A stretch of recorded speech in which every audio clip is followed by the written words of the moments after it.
Hello friends, welcome back to my channel. ఈరోజు కూర రారాజు ఎవరండి? వంకాయ బగారా బేగన్, వంకాయ మసాలా అంటారు కదా, అది చూపిస్తున్నాను నా స్టైల్లో.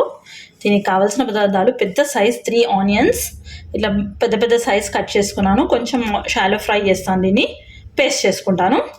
పచ్చిమిరపకాయలు కూడా యాడ్ చేస్తాను దాంట్లో. మెయిన్ ఇంగ్రీడియంట్ నువ్వులండి. ఇందులో నేను కావాలనుకున్న వాళ్ళు కొన్ని పల్లీలు, కొబ్బరి వేసుకోవచ్చు. నేను కొబ్బరి పొడి వేస్తాను. నేను ఓన్లీ నువ్వులు వాడుతున్నాను, పల్లీలు వాడట్లేను.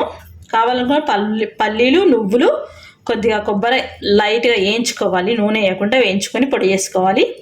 వంకాయలు డీప్ ఫ్రై చేస్తాను, నూనెలో చూపిస్తాను. ఆనియన్స్ ఫ్రై చేస్తానికి షాలో ఫ్రై చేయాలి ఆనియన్స్. ఇలా చేయడం వల్ల ఏంటంటే టేస్ట్ వస్తుంది. దీంట్లో కూడా 2-3 వెరైటీస్ ఉన్నాయి మనకు బగారా బేగన్ చేయడంలో. వెజిటేరియన్స్కి అయితే స్పెషల్లీ పన్నీరు, వంకాయ మసాలానే ఏ ఫంక్షన్స్కి వెళ్ళినా కానీ మనం మెయిన్గా చూసే మెనూ ఇదే కదండి. నాకు కూడా వంకాయ అంటే చాలా ఇష్టం అండి. మీకు కూడా ఎవరికి ఇష్టం అది జస్ట్ కమెంట్ చేయండి, కమెంట్ బాక్స్లో. వంకాయలు యాడ్ చేస్తున్నాను. ఇలా చేస్తే ఏంటంటే మీకు పచ్చి వాసన ఉండదు, తొందరగా మగ్గిపోతాయి ఆనియన్స్. అంటే స్మాల్ టిప్ అండి, అలా కూడా చేసుకోవచ్చు మనము. కాకపోతే ఏంటంటే అది బాగా బునాయించాలి. ఉల్లిగడ్డలని బునాయించలేదు అనుకోండి, మీకు పచ్చి వాసన వస్తుంది. ఇప్పుడు మనం ఆయిల్ వేసి బునాయించాం కాబట్టి ఇది తొందరగా అవుతుంది, మన కర్రీ కూడా తొందరగా ప్రిపేర్ అవుతుంది అన్నమాట. చల్లగా అయిన తర్వాత మిక్సీలో వేసుకోండి. ఇదో ప్యాన్లో నేను నువ్వులు వేస్తున్నాను అండి. దీనికి ఆయిల్ అవసరం లేదండి, జస్ట్ ఇలా ఒక 2 మినిట్స్ చిటపటలు ఆడే వరకు వేయించుకొని తీసేయడం అండి. కొంచెం ఆయిల్ ఎక్కువ వేసుకొని డీప్ ఫ్రై చేసుకొని ఇలా 4 పీసెస్ అయ్యాయా, పుచ్చులు ఏమన్నాయో చూసుకొని సాల్ట్ స్టఫ్ చేయండి. ఇందులో ఇదండి సాల్ట్ స్టఫ్ చేసి పెట్టుకోవాలి, చేదు కాకుండా. చేసుకున్నాను నేను ఇందులో ఉప్పు మంచిగా ఫిల్ చేసుకోండి, ఎందుకంటే సరిగా నింపుకోకపోతే సప్పసప్పగా ఉంటాయి. ఇంకోటి షేడ్ అవుతాయి కదండి వంకాయలు. మనం మంచిగా మసాలా వంకాయ చేసినా కానీ షేడ్ అయిందనుకోండి, నో యూజ్ కదా. అందుకనే ప్రాసెస్ చూపిస్తాను మీకు. పేస్ట్ చేసుకుంటాను, ఉల్లిగడ్డలు పేస్ట్ చేసుకుంటాను, అల్లం వెల్లిగడ్డ పేస్ట్ ఫ్రెష్గా చేసి పెట్టాను. అదే జార్లో నేను ఇప్పుడు ఇదే జార్లో ఆనియన్స్ మిక్సీ పట్టి చూపిస్తాను. ఎక్కువ మసాలాలు వేయనండి, మీరు కావాలనుకుంటే వేసుకోండి. ఇదే ఆయిల్ ఉంది కదా, అదే ఆయిల్లో వేసేస్తాను. కాకపోతే కొంచెం ఆయిల్ తీసేద్దాం మనం ఆయిల్ కొంచెం తీసేసి అదే ఆయిల్ కంటిన్యూ చేస్తున్నాను. బిర్యానీ ఆకు, కొంచెం పట్టా వేస్తానండి. ఎక్కువ వేయాను, కొంచెం వేస్తున్నాను, ఎందుకంటే ఈ రా మసాలాస్ ఘాటు ఉంటుంది కదా, అలా అని వేయట్లేను ఎక్కువ నేను.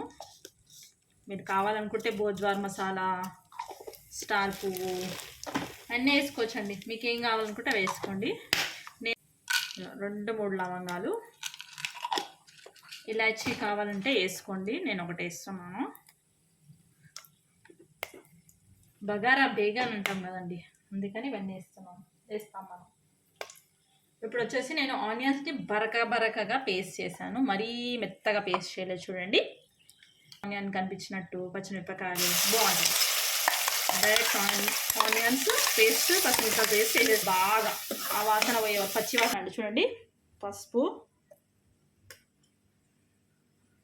కారం మీకు ఎంత తగినంత వేసుకోండి, మీకు ఎంత సరిపోతుంది అనేది మీకు ఐడియా ఉంటుందో. ఆల్రెడీ పచ్చిమిరపకాయలు కూడా వేసాను కాబట్టి ఇంత వేసాను.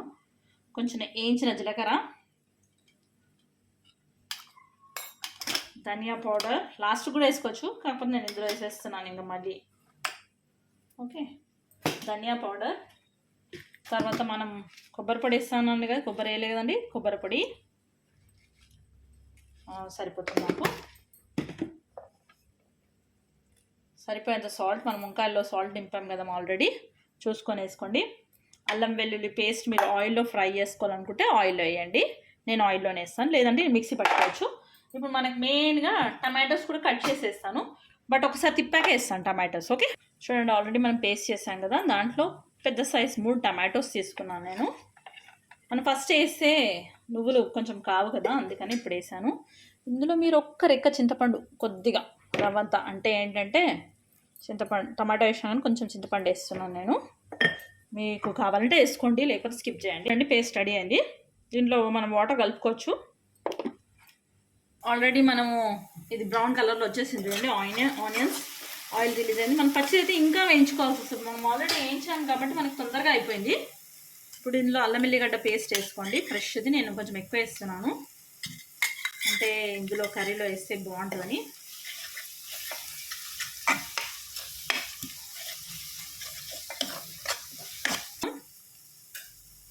మళ్ళీ ఒక 1.5 స్పూన్ వేసాను, ఇందులో 1 స్పూన్ వేసాను నేను చిన్నది. అంతే అండి, ఆ పేస్ట్ని మనం ఇందులో వేసుకోవడమే.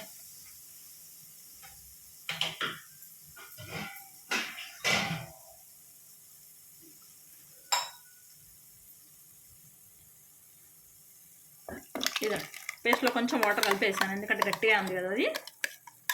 ఇప్పుడు ఇలా ఉడుకుతూ ఉంటుందండి, ఇది జాగ్రత్తగా ఉండండి, కొంచెం మీద వచ్చి పడుతుంది మనకి. సో అందుకని మూత పెట్టి మగ్గించుకోండి. వంకాయలు వేసేస్తున్నాను, ఎందుకంటే నేను 60% బాయిల్ చేశాను కదా. ఇప్పుడు ఈ మసాలా గ్రేవీ అయ్యేలోపు వంకాయలు కూడా మెత్తగా ఉడుకుతాయి.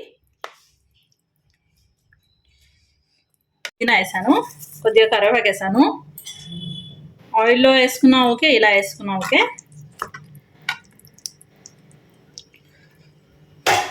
పుదీనా ఫ్లేవర్ బాగుంటుందండి. కర్రీ రెడీ అది. ఫైనలీ కొరియాండర్తో సర్వ్ చేస్తున్నాను.